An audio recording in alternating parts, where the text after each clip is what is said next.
آج ہم تاریخ اور روحانیت کے ان اوراق کو پلٹ رہے ہیں جو ہمیں حضرت نوح علیہ السلام کے بعد انسانیت کے سفر کی ایک اہم کڑی سے جوڑتے ہیں۔ جی۔ ہمارا موضوع ہے حضرت نوح کے بیٹے حضرت سام، ان کی نسل کا تسلسل، اور خاص طور پر اس نسل کے ایک جلیل القبر نبی حضرت ہود علیہ السلام اور ان کی قوم عاد۔ بالکل، قوم عاد کا تفصیلی تذکرہ۔ ہمارے سامنے جو ذرائع ہیں وہ مستند ہیں، جیسے تفسیر ابن کثیر، تاریخ الانبیاء اور البدایہ والنہایہ۔ جی ہاں۔ مقصد صرف واقعات سنانا نہیں بلکہ نبوت کے سلسلے کو سمجھنا ہے، توحید کی دعوت کا یہ جو باب ہے اس کا جائزہ لینا، اور قوم عاد کے عروج و زوال سے سبق حاصل کرنا ہے۔ صحیح۔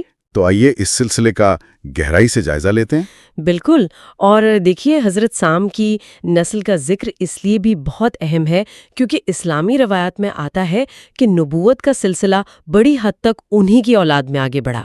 اچھا۔ یہ ہمیں سمجھنے میں مدد دیتا ہے کہ طوفان نوح کے بعد اللہ تعالیٰ نے کیسے اپنی ہدایت کا سلسلہ جاری رکھا، یعنی توحید کا پیغام کیسے مختلف قوموں تک پہنچا۔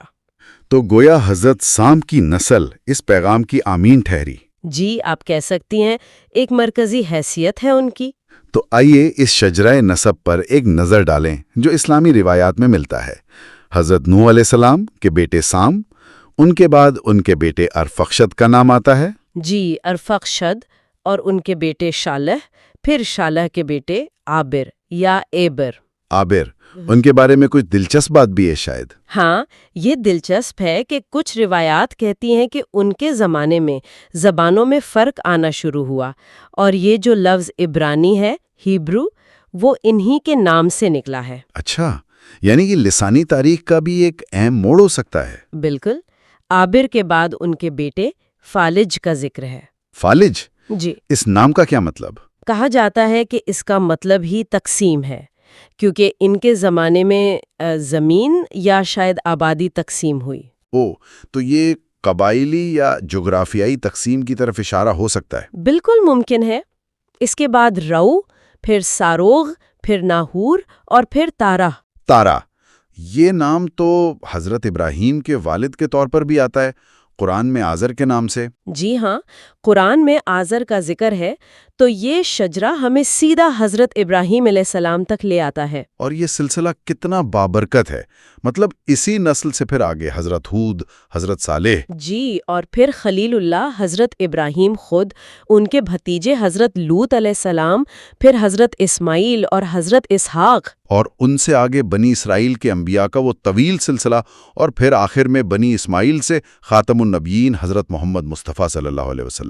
بلا شبہ یہ تو جیسے ہدایت کا ایک مرکزی دھارا ہے۔ اللہ تعالیٰ کا انتخاب اور اس کی حکمت کہ کیسے ایک نسل کو اس عظیم ذمہ داری کے لیے چنا گیا۔ صحیح۔ اب اگر ہم خاص طور پر حضرت ہود علیہ السلام پر بات کریں تو انہیں بھیجا گیا قوم عاد کی طرف۔ جی۔ ذرائع انہیں حضرت نوح کے بعد آنے والے اولین نبیوں میں شمار کرتے ہیں جو سام کی نسل سے تھے۔ ان کا نسب کیا بتایا جاتا ہے؟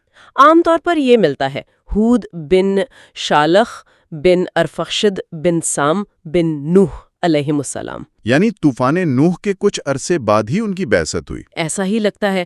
قرآن میں بھی دیکھیں تو سورہ ہود میں حضرت نوح کے قصے کے فوراً بعد حضرت ہود کا ذکر آتا ہے۔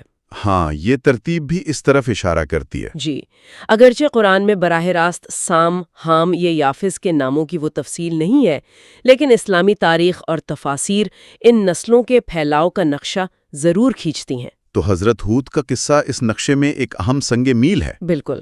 اچھا، اب ذرا اس قوم کا ذکر کرتے ہیں جن کی طرف حضرت ہود کو بھیجا گیا، قوم عاد۔ یہ لوگ کہاں رہتے تھے، کیا تھے یہ لوگ؟ قوم عاد عرب کے جنوبی علاقے احقاف میں آباد تھی۔ احقاف یعنی ریت کے ٹیلوں والا علاقہ۔ آج کل کا یمن اور عمان کے درمیان کا علاقہ سمجھا جاتا ہے۔ جی ہاں، وہی خطہ۔ قرآن اور تفاسیر ان کی کچھ خاص باتوں کا ذکر کرتی ہیں۔ ایک تو ان کی غیر معمولی جسمانی طاقت اور لمبے قد۔ طاقتور لوگ تھے بہت۔ اور دوسرا، تعمیرات میں ان کی مہارت۔ وہ شان و شوکت والی بہت اونچی عمارتیں بناتے تھے۔ قرآن میں ارم ذات العماد کا ذکر آتا ہے نا؟ جی، بلند ستونوں والا ارم، یہ ترکیب ہی ان کی شان و شوکت کا پتہ دیتی ہے۔ بالکل۔ لیکن ان کی اصل گمراہی کیا تھی؟ ہاں، اصل مسئلہ کیا تھا؟ اصل مسئلہ تھا اللہ کو چھوڑ کر بتوں کی پوجا کرنا، شرک، اور اس کے ساتھ ساتھ اپنی مادی طاقت، دولت اور ان اونچی عمارتوں پر شدید غرور۔ تکبر۔ جی تکبر۔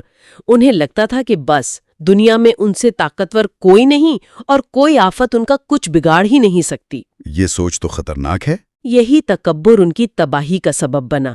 تفاسیر میں یہ بھی آتا ہے کہ وہ اپنی طاقت کو ظلم اور فساد کے لیے بھی استعمال کرتے تھے۔ اور ایسے میں اللہ نے انہی کی قوم سے ایک فرد حضرت ہود علیہ السلام کو نبی بنا کر بھیجا۔ جی، اور روایات کہتی ہیں کہ وہ اپنی قوم کے ایک معزز قبیلے سے تھے۔ بعض میں خلود قبیلے کا نام بھی ملتا ہے۔ اچھا، تو ان کا پیغام کیا تھا اپنی قوم کے لیے؟ پیغام وہی بنیادی اور عالمگیر تھا جو ہر نبی لایا، اللہ کی توحید۔ ایک اللہ کی عبادت؟ بالکل۔ انہوں نے صاف کہا، اے میری قوم، اللہ کی عبادت کرو، اس کے سوا تمہارا کوئی معبود نہیں ہے۔ تم تو صرف بہتان باندھ رہے ہو، یعنی یہ بت وغیرہ سب جھوٹ ہیں۔ اور کیا کہا؟ انہوں نے کہا کہ بت پرستی چھوڑ دو، اپنے گناہوں پر اللہ سے معافی مانگو، اس کی طرف پلٹ آؤ۔ توبہ کی دعوت دی۔ جی، اور یہ بھی یاد دلایا کہ اگر تم توبہ کرو گے تو اللہ تم پر آسمان سے خوب بارش برسائے گا اور تمہاری قوت میں مزید اضافہ کرے گا۔ یعنی دنیاوی فائدہ بھی بتایا اور اخروی بھی؟ جی ہاں، دونوں طرح کی بھلائی کا راستہ دکھایا۔ لیکن قوم عاد کا رد عمل کیا تھا؟ کیا انہوں نے سنا اپنے بھائی کی بات کو؟ افسوس کی بات ہے، نہیں۔ ان کا رد عمل بہت سخت تھا، انکار، مذاق اڑانا اور ہٹ درمی۔ انہوں نے کیا کہا؟ انہوں نے کہا، اے ہود، تم ہمارے پاس کوئی کھلی دلیل تو لائی نہیں ہو، اور ہم صرف تمہارے کہنے سے اپنے خداؤں کو نہیں چھوڑنے والے، ہم تم پر ایمان نہیں لائیں گے۔ دلیل مانگ رہے تھے وہ؟ جی، اور ساتھ میں الزام بھی لگایا کہ ہمارے کسی خدا نے تمہیں کوئی آسیب پہنچا دیا ہے، نعوذ باللہ۔ یعنی وہ انہیں ذہنی طور پر ٹھیک نہیں سمجھ رہے تھے۔ استغفر اللہ۔ ان کا سب سے بڑا اعتراض وہی پرانا تھا کہ تم ہمیں ہمارے باپ دادا کے راستے سے ہٹانا چاہتے ہو جس پر ہم نے انہیں پایا ہے۔ یہ باپ دادا کی اندھی تقلید والا عذر تو ہر دور میں سامنے آتا ہے جب حق کو رد کرنا ہو۔ بالکل۔ تو حضرت ہود علیہ السلام نے ان اعتراضات اور الزامات کا جواب کیسے دیا؟ کمال حکمت اور صبر سے۔ پہلے تو واضح کیا کہ میں اللہ کا رسول ہوں، تمہارا خیر خواہ ہوں۔ جی۔ جب انہوں نے دلیل نہ لانے کا طعنہ دیا تو حضرت ہود نے انہیں اللہ کی وہ نعمتیں یاد دلائیں جو ان پر تھیں۔ کون سی نعمتیں؟ جیسے یہ کہ اللہ نے انہیں قوم نوح کے بعد زمین پر جانشین بنایا، انہیں غیر معمولی جسمانی طاقت دی، قد و قامت میں پھیلایا۔ ہاں، یہ تو بڑی نشانیاں تھیں۔ تو کیا یہ نشانیاں کافی نہیں تھیں اس اللہ کو پہچاننے کے لیے جس نے یہ سب دیا؟ اور انہوں نے اپنی بے غرضی بھی واضح کی ہوگی۔ یقیناً۔ کہا، اے میری قوم، میں تم سے اس تبلیغ پر کوئی پیسے تو مانگ نہیں رہا، میرا اجر تو اس اللہ کے ذمے ہے جس نے مجھے پیدا کیا ہے، کیا تم عقل سے کام نہیں لیتے؟ یہ بات تو سوچنے پر مجبور کرتی ہے۔ جی، کہ اگر میرا کوئی ذاتی فائدہ نہیں تو میں اتنی تکلیف کیوں اٹھا رہا ہوں؟ پھر جب قوم نے دھمکانے کی کوشش کی تو انہوں نے کمال توکل دکھایا۔ کیا کہا انہوں نے؟ انہوں نے کہا، میں اللہ کو گواہ بناتا ہوں اور تم بھی گواہ رہو کہ میں ان چیزوں سے بیزار ہوں جنہیں تم اللہ کا شریک بناتے ہو، تو تم سب مل کر میرے خلاف جو کرنا ہے کر لو، مجھے مہلت بھی نہ دو، میرا بھروسہ تو اللہ پر ہے جو میرا بھی رب ہے اور تمہارا بھی رب ہے، کوئی جاندار ایسا نہیں جس کی پیشانی اس کے قبضے میں نہ ہو، بے شک میرا رب سیدھے راستے پر ہے۔ سبحان اللہ، کیا کمال کا ایمان اور توکل ہے۔ یہ تو چیلنج تھا ایک طرح سے۔ جی ہاں، اللہ پر یقین کی انتہا ہے۔